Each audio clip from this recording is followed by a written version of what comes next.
Tukoy na ng Police Region Office 11 na pinamumunuan ni Brigadier General Nicolas Torre ang eksaktong kinaroroonan ni KOJC Leader Apollo Kibuloy. At dahil dyan, kumpiyansang general na nalalapit na ang pagwawakas ng kanilang operasyon sa lungsod ng Davao.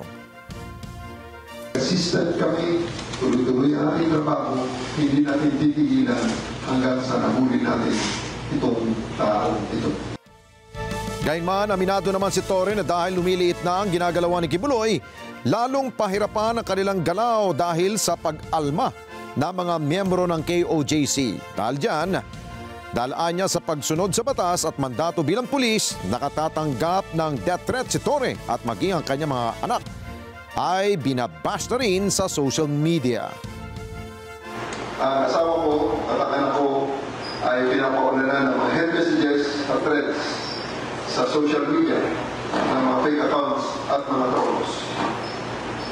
Kagabi ay may direktang death threats na sa aking mga anak.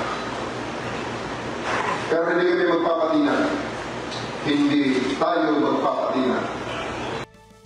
At nanindigan rin si Torre na hindi sila titigil hanggat hindi nagtatagumpay ang kanilang gagawing operasyon.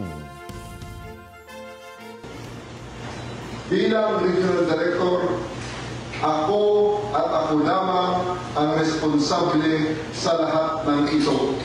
I am taking full responsibility in everything and anything that you do. Kilala ako ng mga taong nakasama ko na noon. Hindi ako nag-iiwan ng tao. Maraming salamat sa inyo pong pagsubaybay sa Mata ng Agila Primetime. Para malaman ang matatag, matapang at matapat na mga balita, i-follow lamang at mag-subscribe sa AtNet25 TV.